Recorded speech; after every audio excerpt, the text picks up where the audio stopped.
Good evening, everybody. Welcome along. It is Inspire and Be Inspired, our weekly motivational conversations, occasional life hacks. My name is Andy Ward. If you happen upon this for the first time, I'm sure we're all friends here together. And tonight we're talking to a friend that we all know and love, Mr. Dean Jacobs. The topic of the conversation is what heart attack, with a huge question mark. And we're going to be looking into the symptoms and the cause and effect of what happened to him a few years ago now. You know the deal by now. I invite everybody to leave a comment, say hello, ask any questions. Whenever there's a break in the conversation, I will address your questions. I will also put any comments to Dean, and we will discuss them. I'm just getting my attention taken from me because Bobby was saying she couldn't hear me, but now she can. So maybe you were on pause or something. The opening window, you can't hear anything. That's just to get your attention. Playing some nice Christmas music in the background. So, good evening, Bobby. Good evening, Pugs. Good evening, anyone else passing through. Good evening, Natasha, who I know is in the wings somewhere. We're going to bring her. Actually, she's waving, but we can't see you yet because I haven't opened the screen yet. So let me do this and change. Here we go. Now we're there. So Tasha's run away just as we went live. No, she's back. Hello. How are you? Mr. Good, and how are you? Very good, very good. Mr. and Mrs. Jacobs, thank you, Dean, for giving me your time. All good. You know the deal. You've seen one or two of these conversations that we've done by now. It's our opportunity to share a story, to revel in the incredible achievements that many of the people that we know and love do attain, and throw some experience and chuck a little bit of lessons in people's way. So I think we're gonna achieve that tonight, aren't we? Yeah, I expect so, definitely. Most It's definitely. quite an extraordinary story, and it's a long story as well, so bear with me. Okay, so let me set the scene for if there's any friends and fans of the videos who may not be familiar with who Dean is. Dean and I have known each other now for over 10 years or so. Our paths was crossed when he first came to the Vocal Booth Weekender, DJ, promoter, graphic designer extraordinaire. We're not going to delve too much into his history, but those are the basics. Would you say that's correct, Dean? Yeah, that's pretty much it. I don't do much else. The graphic design is actually it's a bit more important than it probably seems at first because my issues are exasperated by the fact that I sit still all day drawing So pictures, a very as it were. sedentary job. That's right. I'm glad you Yes. said it because I can't. Mrs. Ward joins us and says good evening, as does Andrea. Hi, Andrea. Hope you're feeling a little better this evening.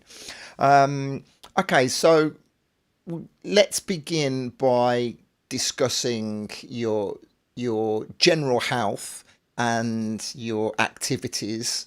Going out, partying, clubbing, fairly fit. Would you say into your biking and stuff like that? Paint us the picture of the last 10 years of your lifestyle.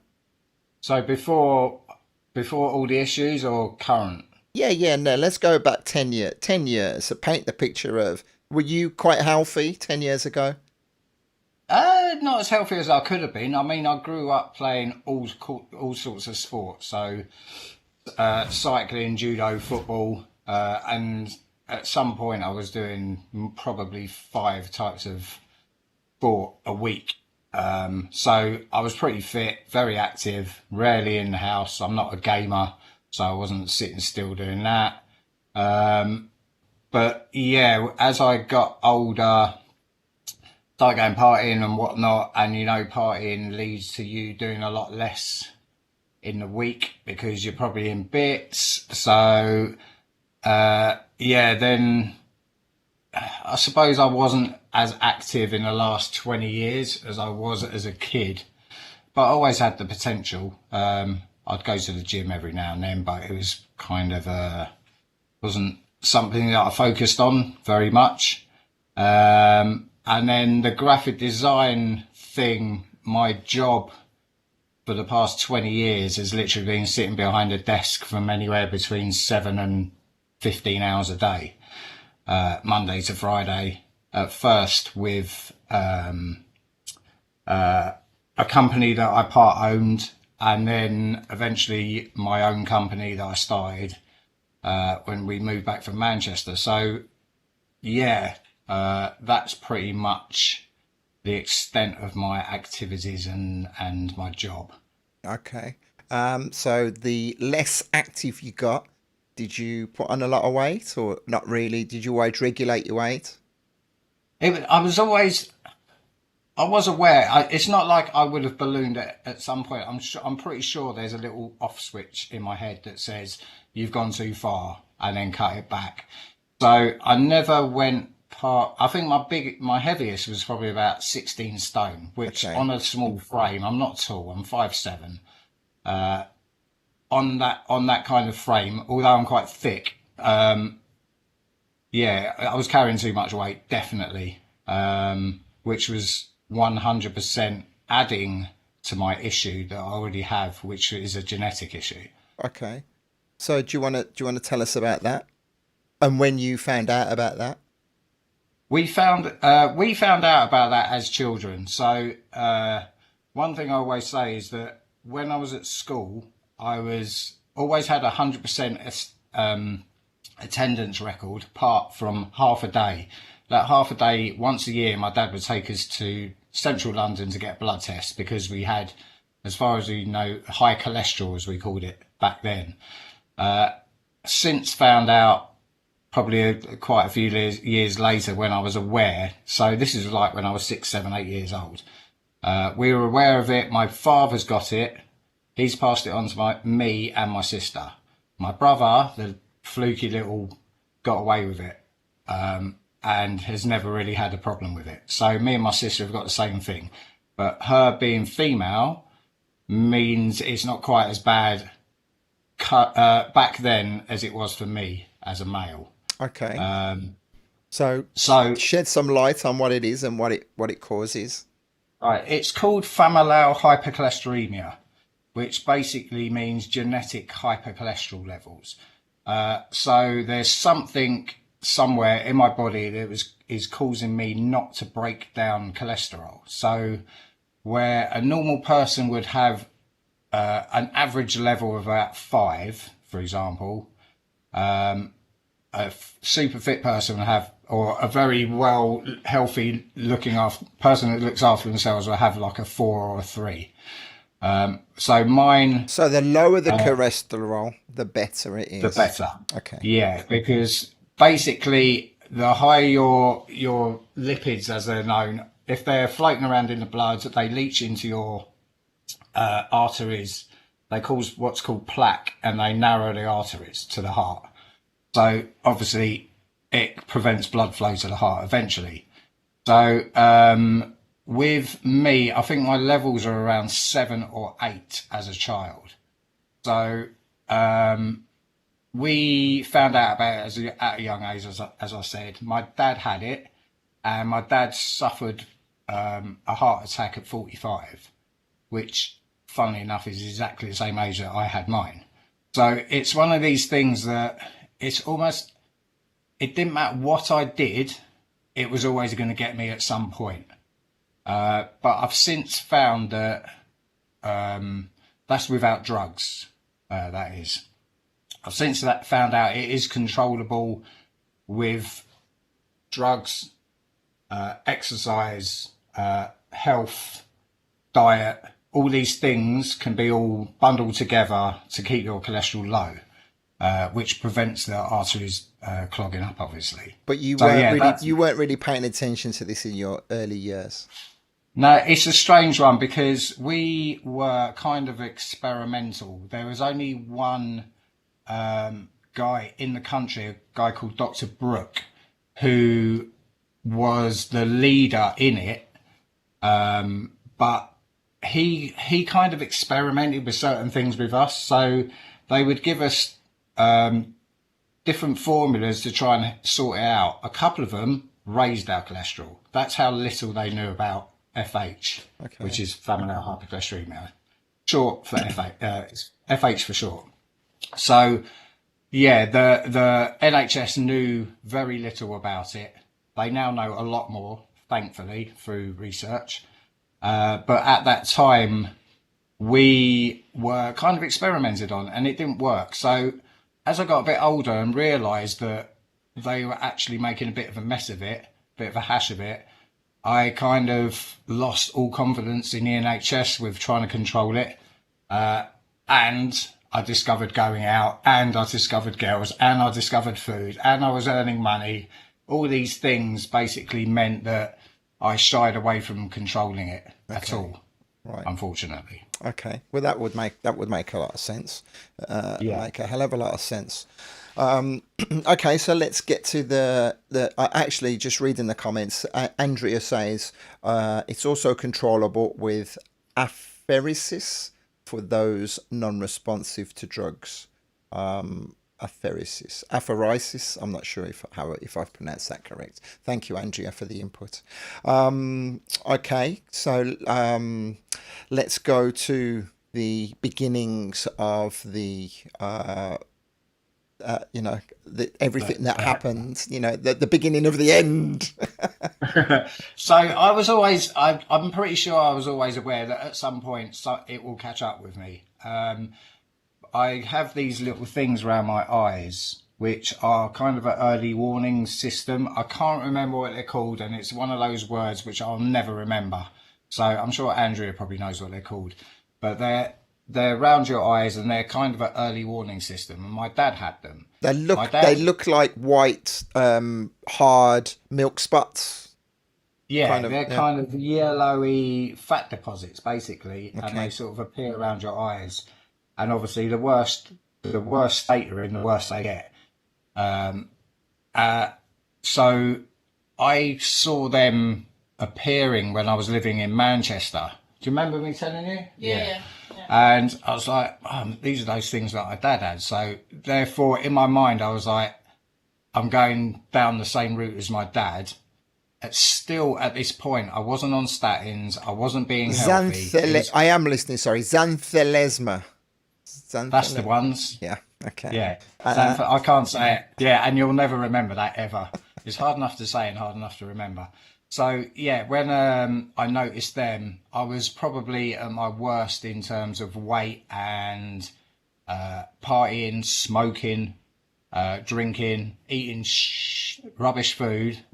All those things I was doing, and I had nothing to control it. So it was just a matter of time, to be brutally honest. But that said, my dad was extremely healthy. He was extremely active. He was doing judo right up to the point where he had his heart attack. So, and he was careful with his food. You know, the older generation, they're just a little bit better with their food than we are probably. And he still had his heart attack at 45, and that's the exact age I had mine. So even though in my mind, I wasn't controlling it, but even if I was, I've got a feeling I probably would have.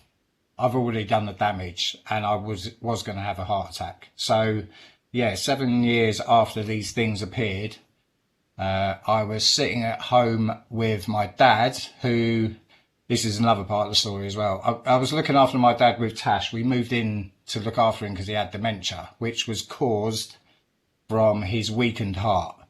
So his heart was weak because of the high cholesterol, the fact he had a heart attack. They never gave him a bypass. They just put in a stent. So therefore, his heart was always fighting to try and get blood around his body. So eventually he got vascular dementia. So me and Tash were moved in with him and was looking after him. And it was I was sitting there one day, I think it was just before our wedding, and I was like, I'm going to lose a little bit of weight for our wedding. So I started doing loads of walks, and I was all right. I was losing weight, I was doing well. And then one morning I went out and about 5 miles into the walk, I've just felt a bit dodgy around my chest. I was like, okay, so make a mental note of that. Go and see the doctors. So I went home. I was sat at my desk doing some work with my dad in a room, and I just suddenly started feeling like I had indigestion. And I don't get indigestion, so I don't actually know what indigestion feels like. So in this case, I was like, I'll just go to bed and sleep it off, which I did, which was absolutely fine. Woke up a couple of hours later, good as gold, no problems. So the next 3 months, I was still doing my walks. So we'll just put a time frame on this for anyone that hasn't read the description. We're talking about 2016. 2016. I'm looking up there because we've got a poster with our wedding date on, and I always work back from that. So not that I don't know our wedding date. Well, you'd already confirmed it was 2016. Yeah, it's around March. It was that incident was March 2016, somewhere like that. I know it was definitely cold. So anyway, ignored it. 3 months later, did the same thing. Did a big walk, 10 miles, I think it was. Still trying to lose weight for the wedding. Got home, sat down. All of a sudden, I got the indigestion thing again, and then sweat. And then my arm was on fire. My neck was on fire. I was like, this is a bit more serious. And I still didn't know what was happening. But I had to stay calm because my dad was sitting next to me, and vascular dementia, if you have a big issue and something big happens, it usually gives them a little TIA in their brain, and they get a little bit worse. So I had to be completely calm. So I went into the other room, phoned the ambulance. They were outside the door about 3 minutes later, which is incredible. They came in. I explained about my dad. Then I explained about me. They sat me down, hooked me up to an ECG and everything. And then you could just see the tension in the room changed a little bit. And they said, right, come with us. We're just going to stick you in the ambulance. So I was like, all right, cool. Went and sat in the ambulance, and then it started happening again. It was coming in big waves where chest pains, neck pain, sweats, just feeling obviously very rough. So they put I think it was a beta blocker under my tongue or something like that, something that opens the arteries. Still didn't know what was going on with me. Then they took me to Watford General. Went into Watford General. As I went through the door, they met me at the door, and I had another one. And they basically said, take him to Harefield. We can't deal with him. So I was like, okay. So I went back into the ambulance, went to Harefield, rushed me through the back doors of Harefield, straight into theatre. And they put a stent through here. Basically, they put me on the gurney. Said there's going to be a small prick in your arm, which they did, and then I could feel it going up my arm. And then they put it in, and I could see it on the screen. Actually, I don't know if I was supposed to be watching it, but I watched it. And as they put it in, just everything went, and I felt great. Like that. So as they were wheeling me out, I still didn't know 100% what it was. I mean, thinking back, it was obvious, but I just didn't want to think that that's what was going on. They said, yeah, you've had a couple of heart attacks. We've just put a stent into your one of the 99% blocked artery. They said, but we have found another one which is 100% blocked, which we can't do anything with. So am I asking a totally unnecessary question? Do most people know what a stent is, or should we explain what a stent is? I'll explain the stent. So it's a small tube it's like metal and fabric. So if you can imagine just a small cuff, and they put it's flat. and they put it in through the artery, and then they blow it up, and it goes poof like that, and pushes all. It pushes the artery out where the blockage is, but they need a tiny gap to get it in the first place. So if your artery is 100% blocked, which one of mine was, they can't do anything with it. The one that they got it through was only 99% blocked, so there was enough of a gap. I mean, the guy must have been really working hard that day to get it in the gap. They put it through that little gap and then puff it out, and it just starts blood flow again. So that's still in there. That hasn't moved. That's fine. So that artery is as good as it could be. So yeah, And does they the deposit dissolve over time because there's a deposit inside the arteries, or do the arteries corrode, the so to plaque. speak? Yeah. So the plaque that blocks the arteries stays there, but so the stent just pushes on that as well. Okay. So it stays there, but you can get rid of it, which I've read about and I've looked into, and I hope it's true. I mean, I think it's been proven that you can reverse it, so you can get rid of the plaque that's there on the less blocked arteries. Okay. Anyway, so yeah, as they're weeding me out, they said we put a stent in. The other one's 100% blocked. Can't do anything with it. You're going to have to come back for a bypass. And then I was like, oh my god. So that's what's going on. Yeah. So went up onto the ward for a couple of days, just being observed. And then I was out. Was it 2 or 3 days later? Yeah. And then I think there's a picture of me on Instagram that Tash took, where I was walking again 5 days later, obviously with a bit of a mission in mind, which is to sort myself out. But the mad thing is it happened exactly, the heart attack happened exactly a month before my wedding, which was in Mauritius. So officially, if it had been a day less than a month, I wouldn't have been able to go. Okay. So obviously that was my wedding was jeopardized completely. Not that that's a big thing, but it is a big thing, because at the time we didn't have loads of money, and we put all our money into getting married in Mauritius. So thankfully it was exactly a month before, which meant I could fly, thankfully. So yeah, I went off, had my wedding, which was incredible. Is that our wedding or my wedding? Well, no, my wedding. You were there. You were just there, Our Tash. wedding. Our wedding, yeah. Well, it was your wedding. You organised it all. This is true. Yeah, I was a bit ill. So yeah, when I got married, came back, was continuing to look after my dad. Obviously, Tash was taking over for me, because just looking after him as well, just to help me out. And then I got a date through for, I can't even remember the date of it. It was about 3 weeks after you got back from our wedding. Was it as soon as that? 3 or 4 weeks. Yeah, so I got a date to go back in for the bypass to sort the second artery out, which was 100% blocked. So yeah, that was everything. That was the situation. That was the heart attack, and the immediate aftermath. And then the bypass. That was an experience and a half.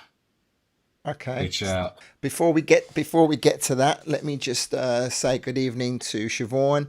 Hi to Stacey. Bobby is sharing words about her own symptoms that she had, talking about pins and needles as well, and also feeling like she was experiencing indigestion. Your friend Matt Copley. Or Copley, I'm not sure if I'm pronouncing that correct. He says, very proud of Dean, and he's thinking towards being the best that he can after what he's been through. We were at his stag do in Bristol. We noticed the fatty deposits around his eyes, and he was talking about it. We're so glad we still have Dean around. Plenty of cycling next year in the New Forest. God bless. Matt Cop, he says. Yeah, it's quite mad to think that what happened to me, I was at home and relaxed. Like literally weeks before, I was on my stag do in Bristol. We did gorge scrambling, which is like climbing up riverbeds in the middle of nowhere. Yeah, through caves and all sorts. Like if it had happened there, I don't think it'd be talking to me now, No. to be honest.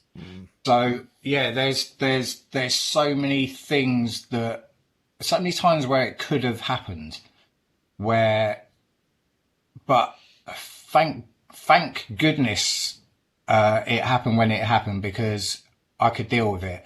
And there is a little bit of guilt in my, not guilt, but the fact that I see so many people having heart issues and not surviving.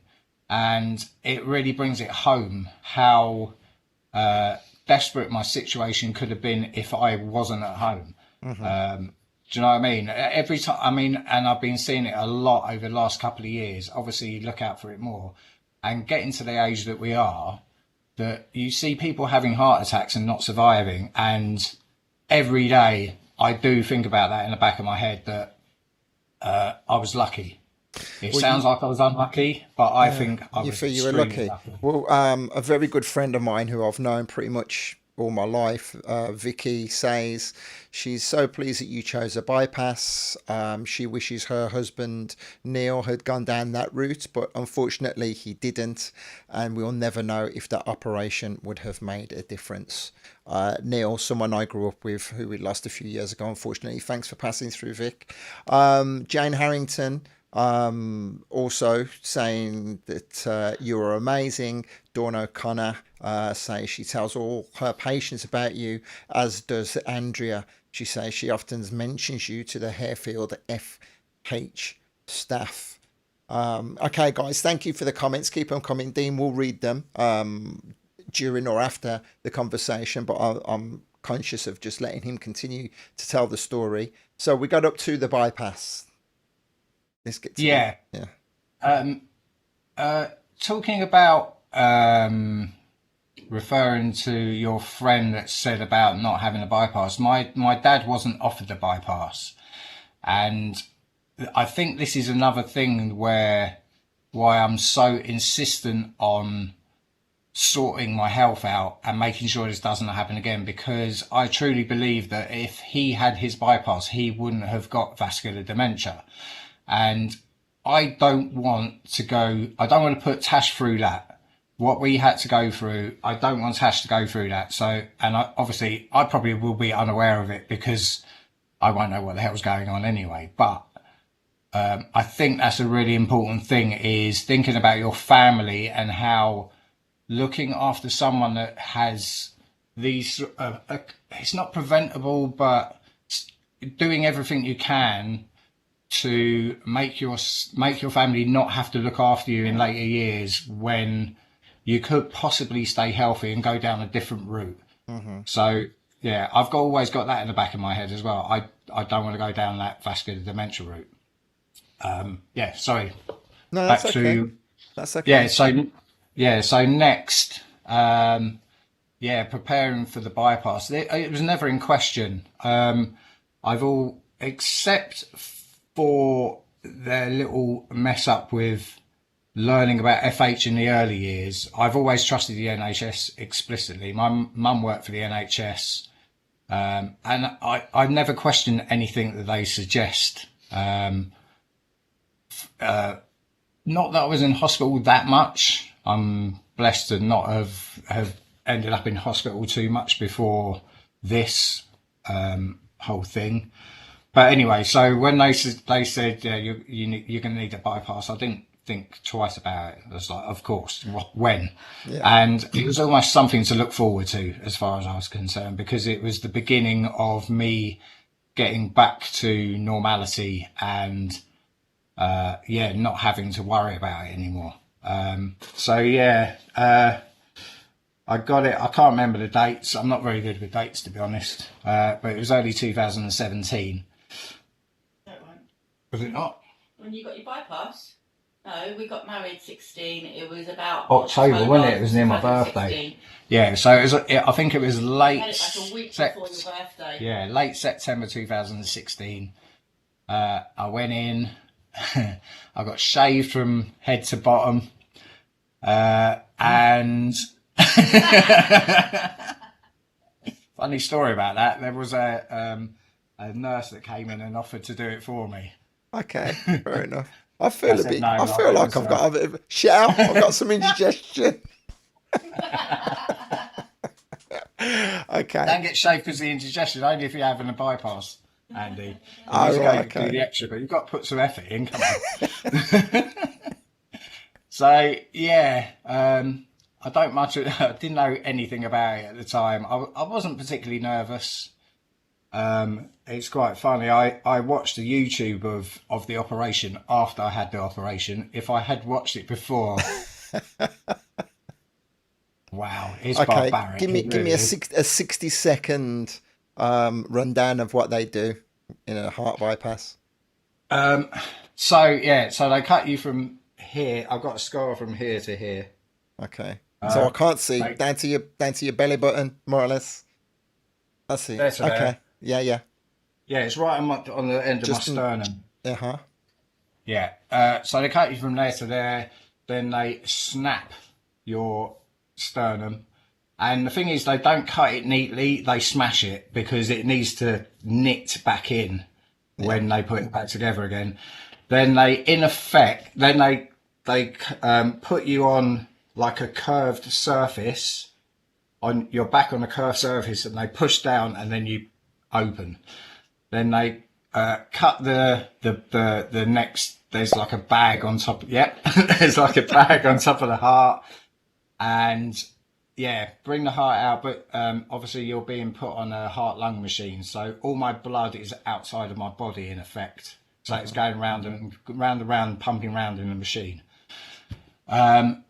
And yeah, what they normally do is take a vein out of your leg. So you nearly always get a massive scar on your leg like this where they took it out. But the surgeon that did me, it was the last one he did in this country before he got bought by a private hospital in America. And I was his last patient. And he has this method where he takes veins from your chest that supply the blood in your chest and redirect it around your heart. And because he did that, I haven't got the other scar. Okay. So, and how amazing is that? The guy's a genius, an absolute genius. I got to meet him and he's got this aura around him. I was just like fanboying all over him. He's like an incredible guy. And yeah, thankfully I was his last patient. He literally left a day after, never to come back to this country. So yeah, the NHS unfortunately lost him to private medical place in America, which is a shame. Okay. Yeah, so yeah, did the bypass, stitched me back up. I've got loads of wires going around my ribs to hold everything together.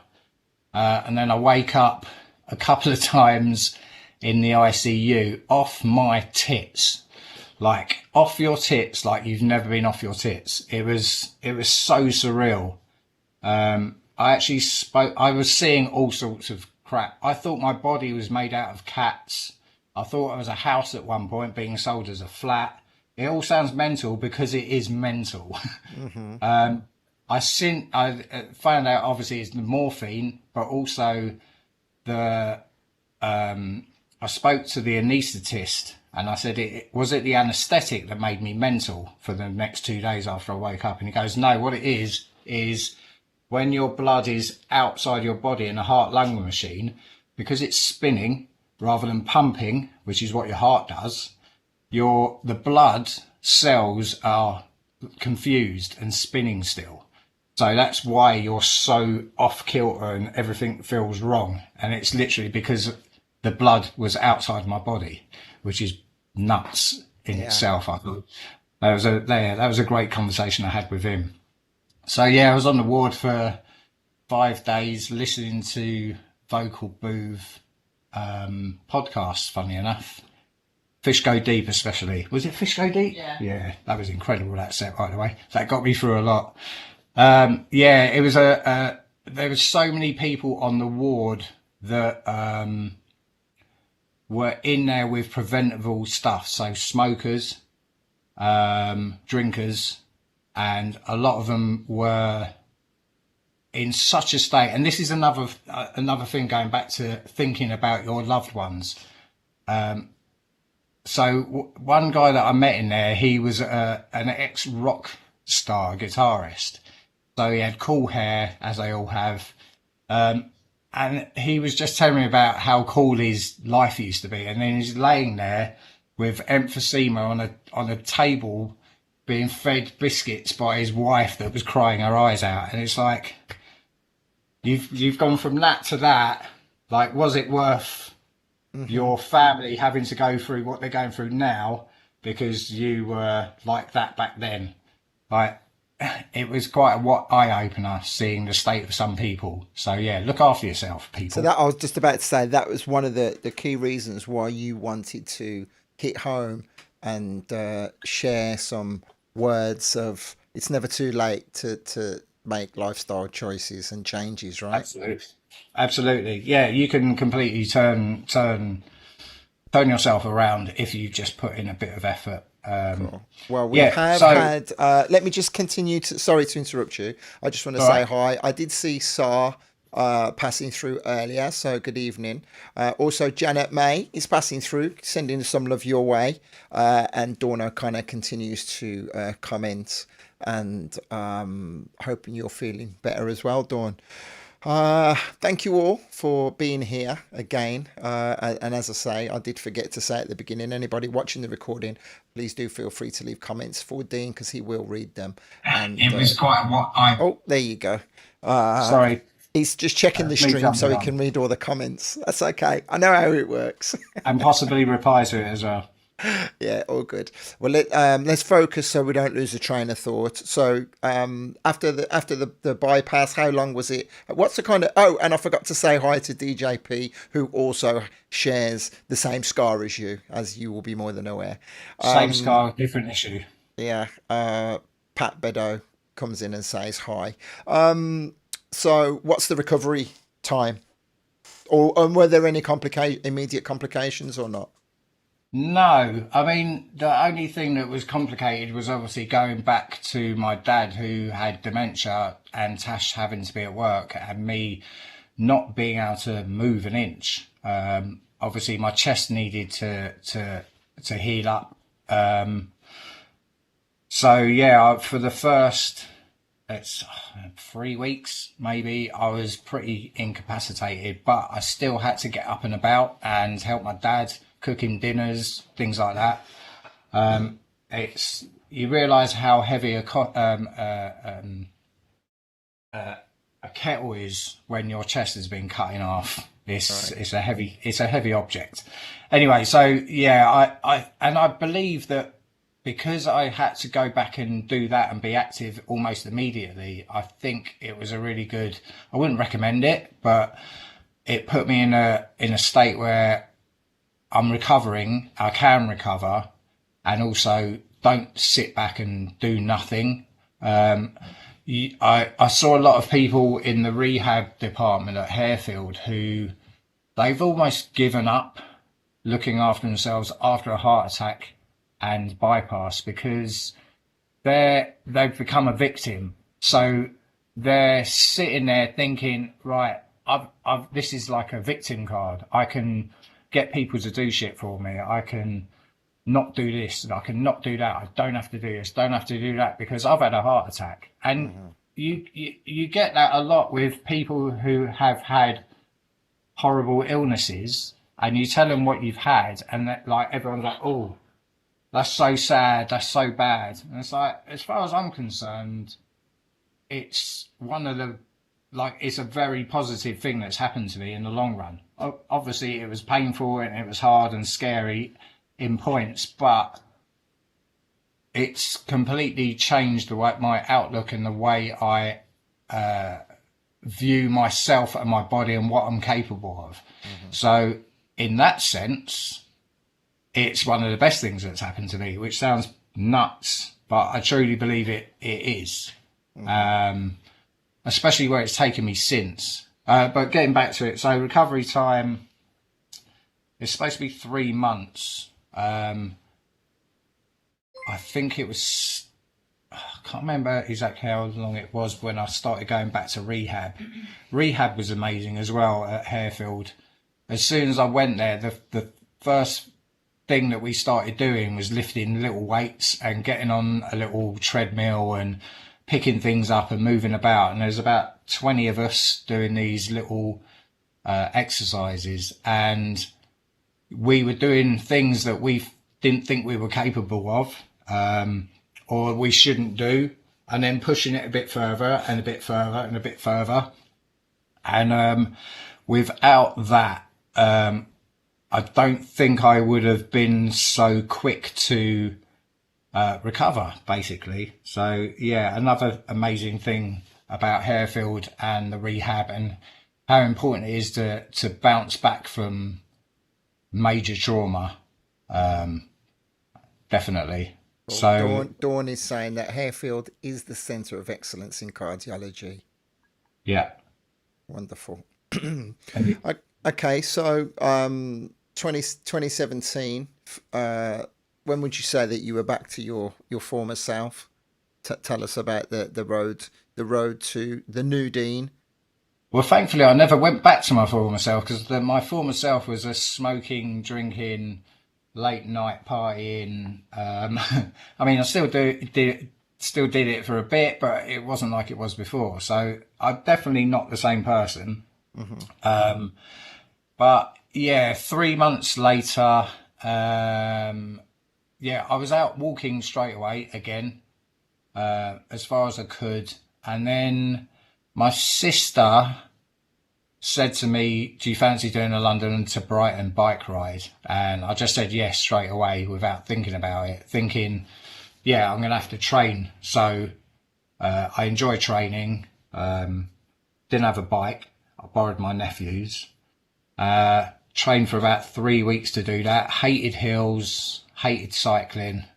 It was too hard. Done London to Brighton, loved every single second of it. And that was it. Oh yeah. Yeah, that was, yeah, Tash has just reminded me that I was raising money for the British Heart Foundation, which is obviously a big motivator in all of this, is to kind of, oh yeah, just remember something. When I was in rehab, I said to the lady that was there, that was running the department, what am I capable of? And she said, there's some guy, I think he was an ex-rugby player, had exactly the same thing as me, went through the same process as me, and ran 2 marathons in a week. So just hearing something like that was sort of, yeah, that's possible. So there's no real limit to what I can do, which again goes back to some people will hear that and probably won't take that on board, and then just, yeah, be a victim from it. So, yeah, I've got, where was I? You were talking about the London to Did Brighton. London. Yeah, so yeah, did London to Brighton, really enjoyed it. It was tough. There's a hill called Ditchling Beacon right in the middle of it, which is like a 12-minute climb. Thousands of people on the road, so it's really hard to like get a run up and go up it. I ended up walking up it, just through lack of fitness and talent. And then I decided at that point when I got to the top of it, I'm never walking up a hill again. And then just started training, went and bought a bike. And yeah, did the London to Brighton again, and then signed up for London to Paris. Started cycling probably 3 days a week. Still didn't like hills. Started shifting a bit of weight.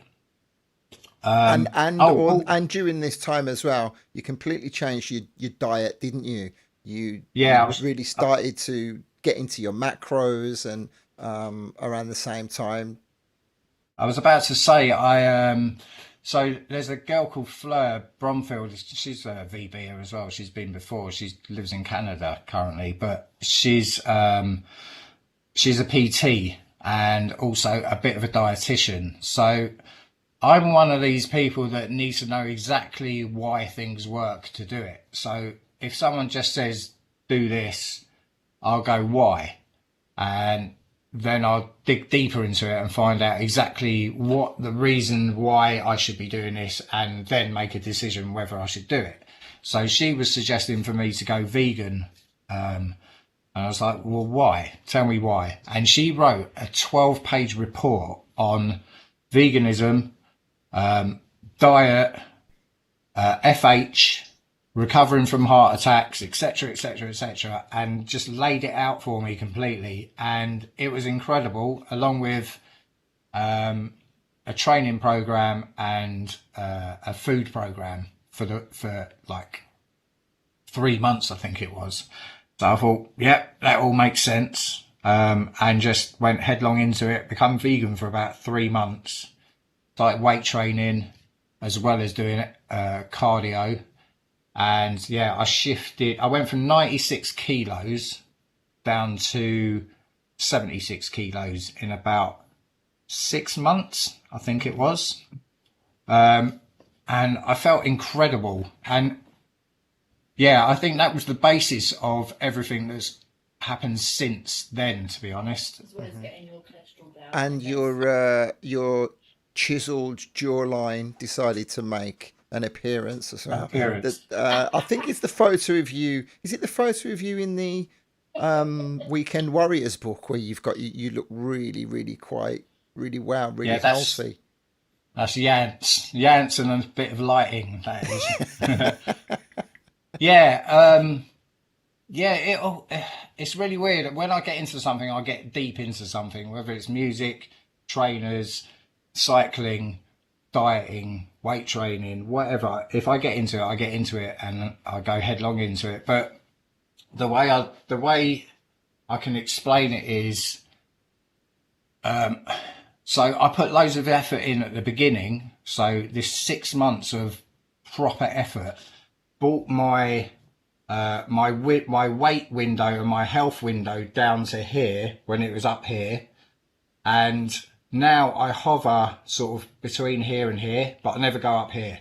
Yeah. So it's getting that jump to move you back to like losing 20 kilos or 20 pounds or whatever.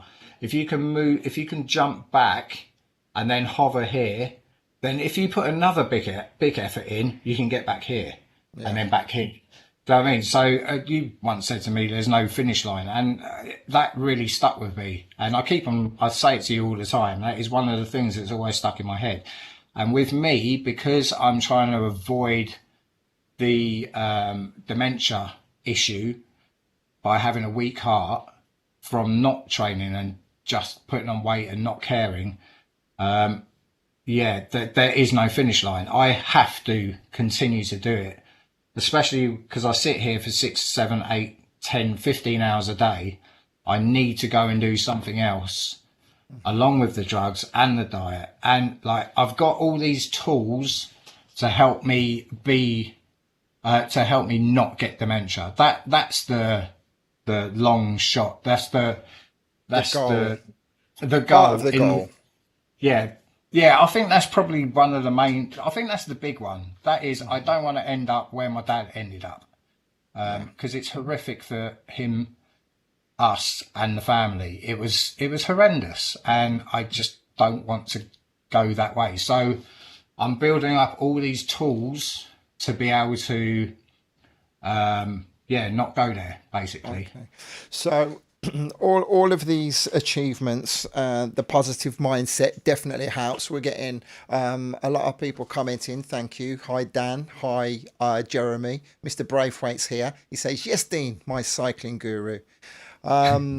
So let's get down to some more of the achievements that you've done since those bike rides, and let's throw we're doing fine for time, but are there any major parts past there do we start focusing on big plans that you've got for the future? Because I know there was something that you wanted to drop on me. You were quite excited to tell me about.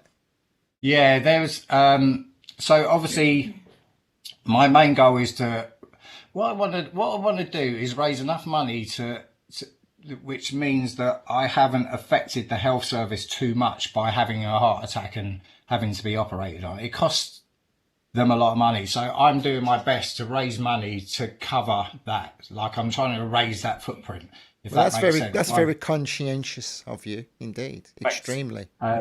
So yeah, initially it was London to Brighton, then it was London to Paris. To be frank, London to Paris, I wish I could have turned the bike and come back again. It was incredible. So yeah, after that, I decided to go a bit bigger. So that was 300 miles, and then I decided to do Land's End to John O'Groats, which it was 1,000 miles in the end because we went a bit of a weird route. So yeah, my goals have got bigger and bigger and bigger. But as far as I'm concerned, it's the training to get there. That's the crux of the matter. It's not that 10-day period. As hard as it was, the training to get to the point where I enjoyed it was hard. So yeah, I was covering like 12,000 miles a year, something like that, up to that point. So since I got back from Land's End to John O'Groats and how incredible it was, I loved it so much. I was looking for the next thing to do.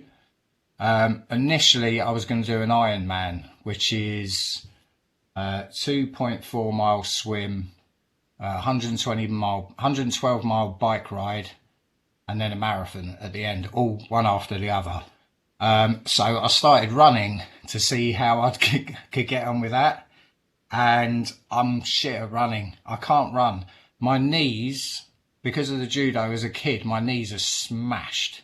So unfortunately, it's one thing that I've had a target on and had to say, no, you can't do that, because every time I run somewhere, the thought of getting on a bike, or sorry, every time I get off a bike, the thought of having to run is like, I don't think I can do it. And I did try. I promise I did try.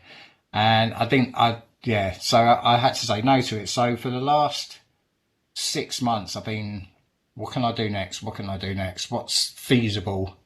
I've got a really big goal, like in sort of 5 years in the future, but I think I need a step to get to that first. So the idea was to cycle from home, which is Kings Langley, which is just north of London, to Vocal Booth. So what do you think? Definitely, you can bring. Can you bring some speakers over with you as well? That's incredible. So I've often thought, what is the actual kilometers on that? I think it's something like 1,500 miles. So kilometers, what's that? It's just over 3,000. Just over 3,000 miles. 3,200 miles, something like that. No, it's 1,500 miles, but I think it's 260. Oh, fuck it. I've lost. No, 2,600 1 mile. kilometers. 1 mile is 2.2 kilometers. No, it's not. It's 1.6. Okay, sorry. Yeah. What am I? Oh, I think I'm talking. I'm thinking You're going the other thinking way, I about think. kilos and pounds. Yeah, that's what you're doing. Yeah, definitely. Yeah, okay. Yeah, so it's about 2,600 kilometers. I'm yet to work out a route, but it basically goes down all the way through France and then flips over to Spain and then come down the east coast of Spain to Alicante. Mm-hmm. So I think it would take like 2 weeks to do it at 100 miles a day, I think. And I think it's possible. I don't know if it's possible. But yeah, I want to do that not next year, the year after. So I'm going to need some training and also put some things in place to do it, because the idea is for Tash to have like a camper van or something with one of her mates, and then they go from place to place and then I cycle. So they're not actually following me. Yeah, I cycle to them each day, basically. So then I don't have to worry about hotels, and Well, so we could coordinate. I mean, you've just told me I had no idea of this. We could quite easily, between all of our community, coordinate stops along the way for you. I'm sure we've got people along the route that we could coordinate to make it happen. And if not, we can all chip in and fund it and make it happen for you anyway. So that's a given, you know. yeah, the way I was thinking was just to do because obviously it's going to be a charity thing. The idea of cycling to a 500 people party, it sounds fucking brilliant to me. I mean, how cool would that be? Yeah, imagine The the reception. welcome, the welcome that you'll get when you'll get there. It'll be amazing. Yeah, It'll and there's probably going just be to me screaming at you saying, "Get them fucking dirty trainers off!" yeah, you're definitely going to put some kind of schedule on it, aren't you? Oh, stay there, wait, and then go. That's Andy? amazing. That is absolutely um, amazing. yeah, so I think I'm going to set up a GoFundMe page because we haven't got loads of money to spare, and we need to think about how we're going to fund the camper van Okay. and work out the logistics of that. Unless somebody wants to lend us one for 2 weeks and then drive it back, but Well, I don't know. Put it out there. Jeff and Jules have got a caravan that they can tow for you. I'm sure they'll be more than happy to sort it out. I guarantee, Yes, mate. You've put it out there now. It's going to happen. There are too many and of us to not make it happen. yeah, and obviously, yeah, and do a whole charity thing around it and raise as much money for the British Heart Foundation again, or any charities you guys would be willing to or want me to add to it. Let's make it a big thing. See how much money we can raise for charity because it's yeah, I think it's quite a big deal and it could be a bit of a life defining thing for me as well. And I'm excited for it, but I need to put in a good year's worth of training before I even consider it. So yeah, That's but amazing. yeah, Well, that's it. thank you for considering to include the VB family in part of this, and you know together we can make this happen. So you know whenever you get a firm idea, a firm plan of how it's going to. So when you say about that, because it's as a non-cyclist myself, um, it's hard for me to kind of put into perspective just how large a task that is. Um, Yeah, I think with the mountains in France and Spain, it's going to be hard. I mean, it's going to be at least 100 miles a day, so I'm going to be on the bike at least 7 hours a day, and not going slow, going hard. I'll be on my own, which motivation is difficult. Um, the pain on my body is going to be quite hard. I mean, I've done 10 days in a row, and I wasn't broken at the end of it, but there were certain areas of my anatomy which were absolutely smeared. So well, Pugwash had said earlier, your ass must have looked like shredded wheat. red shredded wheat. All Yeah. right. So yeah, it's going to be punishing. In terms of trying to, I don't know. It's like I suppose it's a marathon a day for 14 days.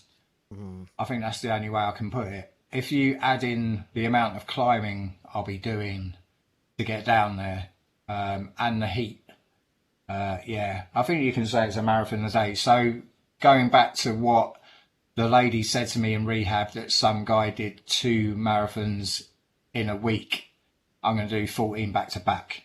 So Mm. have that.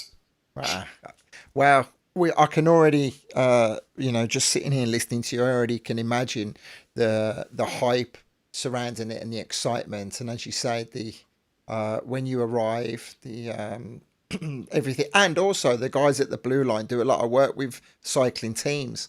So I did that. yeah, they have a lot of. Yeah. I think it's national cycling camp. So now you've put it out there, you'll be amazed at what the universe does provide for you. Honestly, Yeah. you know. That's the one. And that was another one of the things I was going to say actually is putting things out there. Social people have got a big issue with social media, especially nowadays with all the negativity. But without social media and putting goals out to the public and out to people and out to the universe, as you say, if the fact that I tell people I'm going to do something before I do it means I have to do it, and Accountability. I'm Accountability. 100%. And yeah, so yeah, going from hatching an idea to actually putting it out there. Sometime, for example, the Iron Man I didn't put out there because I really wasn't sure about it, and then it turns out I don't think I could have done it. So I'm glad I didn't put it out there. But this, I know I'm capable of just with training, because my body will definitely hold up to it. It's just a case of making it happen and doing the logistics. But yeah, I'm 100% believe that putting stuff out there is really important for you to hit your goals. 100%. Most definitely. Well, a lot of people are coming up in the comments already.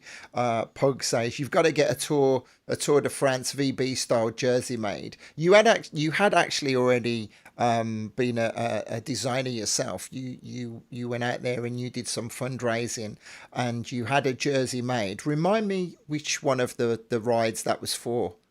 That was Land's End to John O'Groat. So yeah, I sold I think 10 logos to put on my back. I think it was like £100 a pop. So that was I raised 6 grand in total for British Heart Foundation for that ride alone, and a lot of that money came from VBers. So yeah, it's good to have a community that I can tap into like that. They totally understand it, and because I'm one of them, they want to support me. So yeah, 100%. I'd love to design a nice little jersey for it, or a couple. Yeah, Wonderful. because they're gonna get pretty sweaty. On that, like Land's End, John O'Groats, my timeline, my memory is shot. Was it just before or just out of lockdown? It was after lockdown because it got cancelled. I was originally going to do it in 2020. Hmm. I think it was July, August. No, it was September, October, wasn't it? Right, it was our wedding anniversary that he was away. Oh yeah, just been reminded it was our wedding anniversary that I was Should never away. let you So, forget that. so it's, yeah, Sneaky little August, drop. August 2021. 27th of August 2021. I think I was that 4 days into it. You did the South Coast instead, didn't you? Yeah, oh, that's Because right. When it got cancelled, because I already had the train tickets to go down to Land's End, I went down there anyway and just did the South Coast, did 600k on my own with I did half of it with a mate, and then he went to Manchester, and I went along to Matt, who was in the chat earlier. I went to see those guys along the South Coast. So, yeah. amazing. So where are you at? Clearly, you must feel $1 million to even contemplate pushing yourself to those limits. Are you happy with where you're at? Have you ever felt that you've taken the foot off the gas a little bit, and you ever take your eye off the prize, so to speak, or are you quite dedicated now? Yeah, it's again, it's that thing where you move your expectations backwards by doing the things that make you better. So for example, I was 96 kilos when I first started, and then I was hovering around 76, and then about like my natural weight at the moment is about 80 kilos. So recently I had a massive job, which I was sitting here 15 hours a day for 3 months, absolutely working my fingers to the bone, because I had a 9 to 5 contract, but I also had my other contracts that I had to do for other clients. So I had to do them before and after the 9 to 5 thing. So yeah, because I was sitting still for so long, I wasn't getting time to train. I wasn't getting time to go out on the bike. I was comfort eating. So yeah, the wheels fell off a little bit for 3 months, but instead of hovering around 80, I was hovering around 85, but that's still not 96. It's not like I blew it all. So my natural weight had come down to a point where even when I was bad for 3 or 4 months, I still didn't go completely the wrong way. And now I'm in the middle of sorting that out as we speak. But So the thing is, you're so far all of these bloody bike and travel analogies. You're so far down the road now. You understand what needs to be done. You understand the risks of if you don't continue and you don't have that discipline. So I think it's fair to say you're never ever going to go fully into remission, for want of a better word, are you? no, I don't think I am. There's definitely an alarm bell goes off as soon as I see a very slight change in my body. Alarm bells go off. But I just don't let it happen. I think the diet, especially where it used to be dark meat probably every day, um, alcohol, um, snacks, so many snacks, and not thinking about my diet now because I did that vegan bit and it worked so well.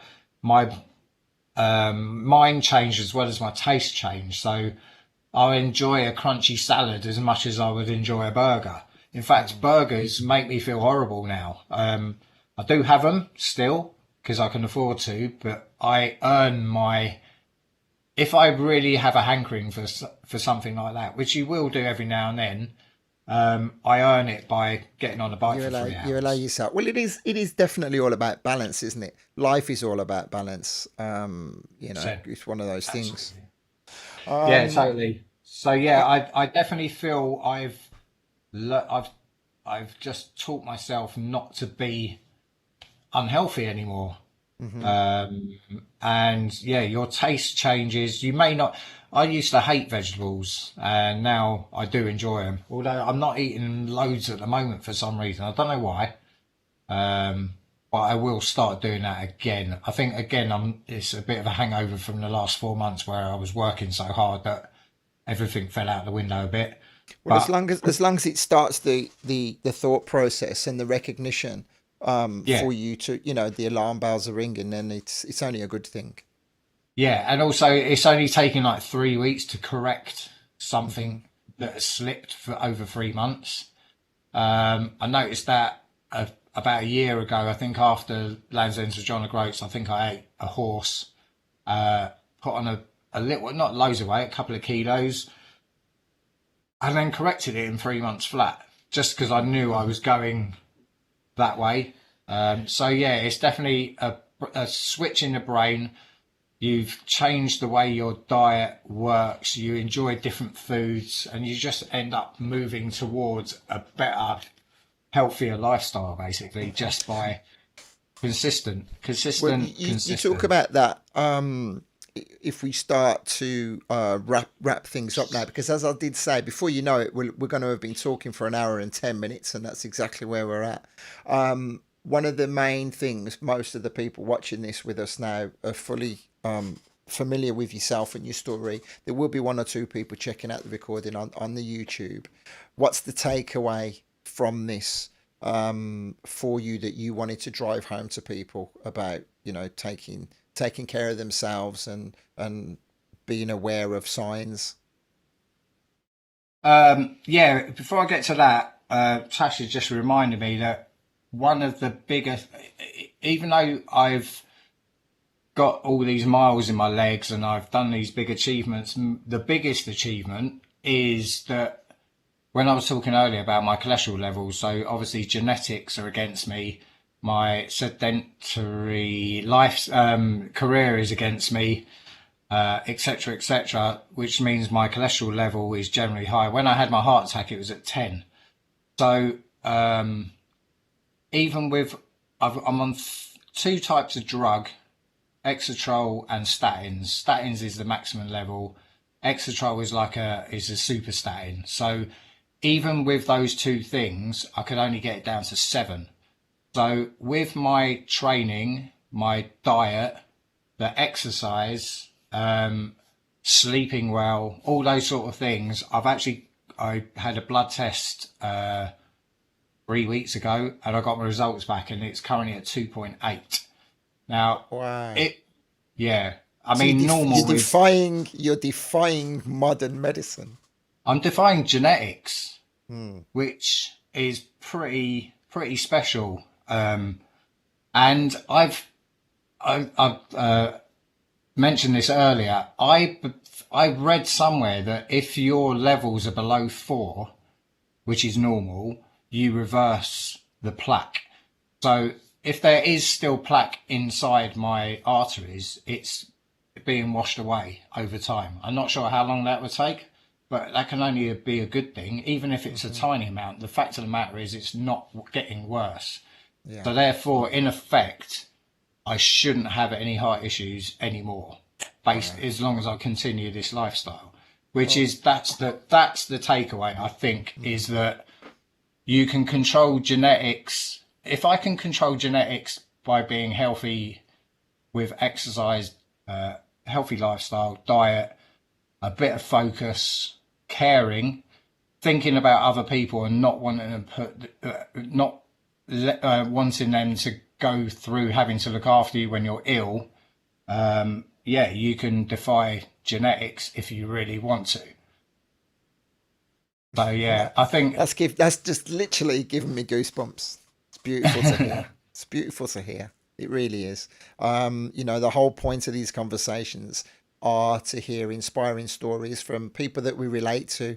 You see interviews on the TV all the time. You read, you see documentaries, you hear podcasts. But when it's someone so close to you that can share these stories, and it can only inspire people out there. It can only I hope so. it can only finally flick that switch and make someone say, you know what, I've been fucking about for way too long. Big up Dean. I'm going to do it. So this Dean's message, I'm sure, has hit home to one or two people tonight. And thank you to Tash for reminding him about the cholesterol, because everyone's loving that. Most important bit. Well, it's all important. Anything else that we want to touch on before we start wrapping up and leave everyone to their Tuesday? Wednesday. No. Wednesday evening. I don't know why I think it's Tuesday. No, it's Wednesday all day. Yeah.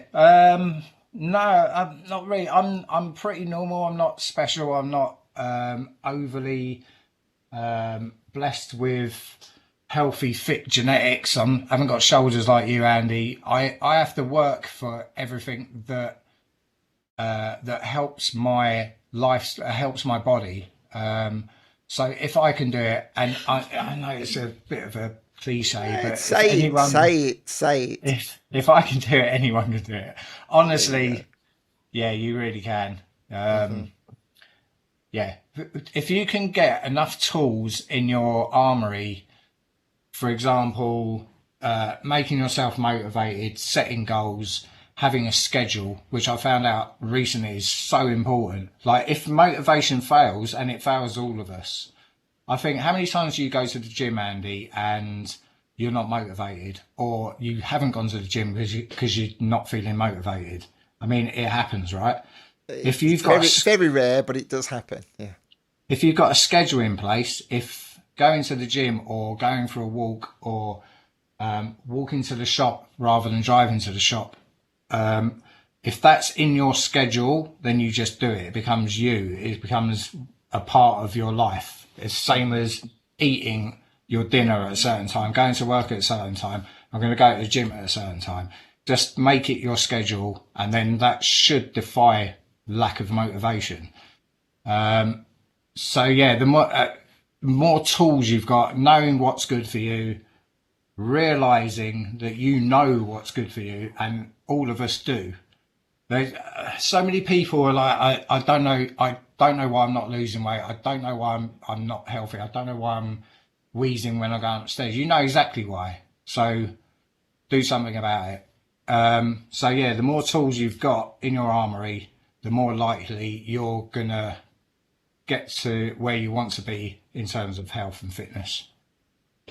Such wise words, and you've set me up perfectly for my outro. So I'll say thank you.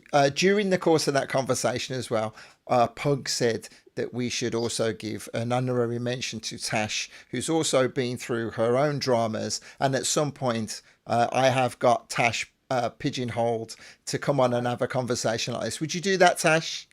I don't think so. No? I don't know. We'll see. Okay. Well, I won't. I I'll wouldn't. talk on her behalf if you want. There you go. There you go. I know exactly. Okay, well, go on.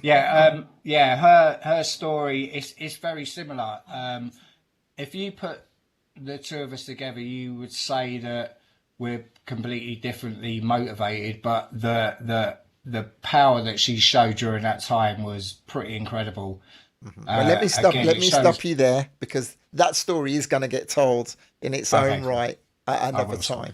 So, Dean, I'm going to say thank you. You will see all of the comments, literally over 100 comments of people replying, telling you how much they love you.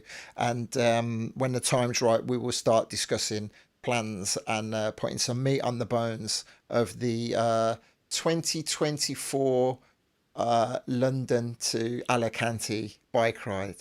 25? Are we saying 25 or 24? 24. 24. There you go. Not next year, the year after. Yeah, and if anyone wants to ask me anything, feel free. Just send me a little PM. Slide into my PMs. I'm happy to answer. And I have answered plenty of questions about heart health and stuff, and also discovered a few people that have had a similar thing to me who are now being treated. So, yeah, don't be afraid. Ask. Beautiful. All right. Well, listen, I'm going to press this button and it will unceremoniously kick you immediately out of the meeting. So thank you very much, mate. It's been beautiful. It really has. It's been. Thanks for having me, Andy. It's been heartwarming. Yay! See you later, dude. Cheers. Take care. Bye, love. See you later. Bye. Okay. So Dean goes and I'm here. What's happened to my screen? Back. Am I working? Is my mic on? Yes, it is. Wow. Just reading through all of the comments. Everyone is thanking Dean and Tash. Very, very inspiring indeed. Laura, thank you for passing through. Joe Hill, I saw you. I don't know if I said hi to Neil earlier. Thank you, Neil, for watching and commenting throughout. Jeremy as well. Now, I'll repeat what I say at the end of every live stream. This list here in the top left hand corner doesn't really do justice to the amount of likes and comments that we do get, because I broadcast on my own profile, because I broadcast also on the Inspire and Be Inspired page. Only the likes and shares on the official page get reflected here. So these are just a few of the likes and shares we've had over the last few weeks, but as we know, there's been hundreds tonight, so thank you all. Dean was talking there about having a schedule, having a plan, and that falls perfectly neatly. I didn't preempt him on this. My talk is going to be next Monday, because of the way that the football falls next week. On Monday evening at 7 p.m, I'm going to be talking to Mark Wilkinson again. Pretty much everyone is fully aware of my admiration and respect for Mark, and so I wanted to bring him on for one of the final streams of the year, and the topic is fail to plan, plan to fail. It's time to reflect on the last 12 months and prepare for the year ahead. And Mark, alongside his best-selling book, is also an extremely amazing life coach, and he is going to be sharing some real true pearls of wisdom. So I cannot recommend enough that you come and join me next Monday. On the screen you can see my YouTube subscribers are creeping ever closer to that 1,000 subscribers. I think it's closer to 990 now, if I'm totally honest. So if you aren't subscribed on YouTube, if you head on over to youtube.com /DJ Andy Ward. That would mean a lot to me. Okay, guys, all the Access crew, your names are proudly being displayed on the screen here. Between my Access crew and the VB family, we are going to definitely make Dean's dreams a reality for 2024. Thank you all for passing through. Thank you all for your comments, guys. I'm out of here. Have a great rest of the week. Take care.